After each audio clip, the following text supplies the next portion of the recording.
Hey everyone, this is Keller Batson with Batson Enterprises Team Rainshadow, and today we're going to be showing you guys how to place a die-cut Eternity stock decal.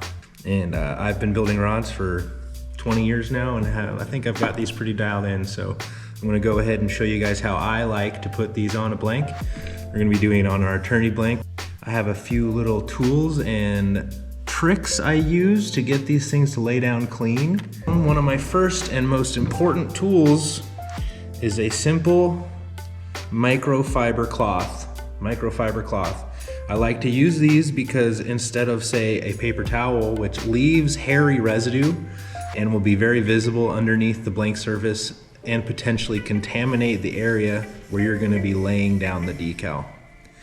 So microfiber cloth that will wipe and pick up oils, residues, dust, and anything like that that might contaminate where the decal is going to be laying down. We're putting the decal halfway in between the butt cap and the base of the reel seat here. I already have my mark laid out right there with the China marker. This gap is about 7.5, so this center line is 3.75 inches. And I've already found the center of my decal. It's right where the S and the H meet on the Rainshadow. So what I'm gonna do is put my center line on the bottom. This decal is going to be going on the top of the rod, so when you're holding it, you can read the decal. So I put my mark on the bottom, peel back just the very edge of this decal so that my fingers and the oil from my fingers stays away from all of this decal material, because it will contaminate the base and cause it to not adhere correctly. So I gently peel back about 1/3 and fold, as you can see, the backing. And now I take this folded piece and line up the SH center mark of this decal on the blank, and then rotate it until it's where I want to place the decal. Now I line up the blank in the center of the decal. That's about the center line, so I line that up with the top of the blank itself and tack just this far edge first. Now that I've had this edge tacked, I go ahead and pick this up and gently start pulling the backing away till we're about 2/3. And now I take my offhand and gently press the decal onto the blank, pulling the backing off as I go.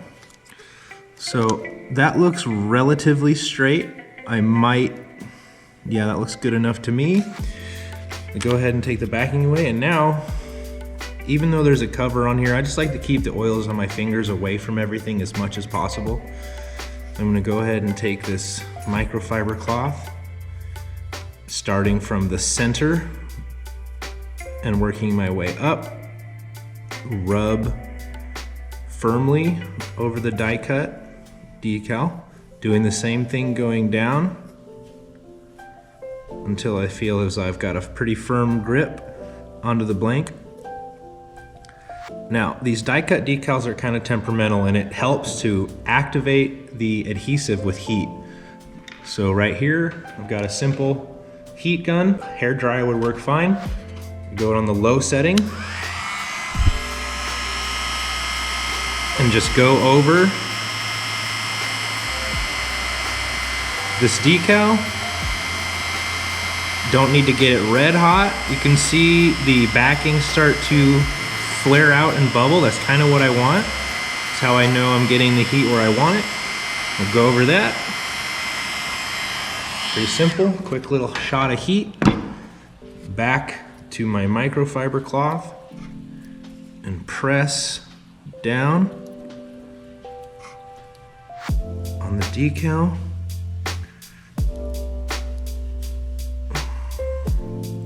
And just for added adherence, take this is a burnishing tool. I take a round edge of the burnishing tool and just rub over all the edges, especially the edges of all these spots on this decal that might want to pull up when you remove the backing. I guess it wouldn't be the backing, the cover, top of the decal, since this is a die cut. All right, now that I've got all that done, go ahead and gently, very gently and slowly start pulling off the top cover. As you can see, so far so good. I like to pull it horizontal to the blank, so rather than pulling like this, try to get as close to the blank as I can, looking for any lifting. So far so good. Now this is your problem area, all these little small numbers and letters. This is where it's going to want to lift the most, but if you've applied heat and pressure, should not have any issues. And there we go.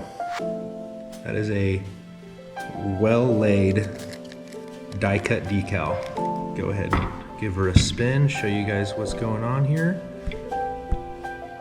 It looks quite nice and clean and ready for my trim bands, which I'm gonna put a red just so I match this. Red right here.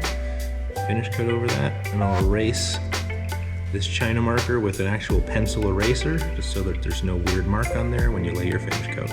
Thank you for watching. This is Keller Batson signing off. Team Rainshadow. Woo!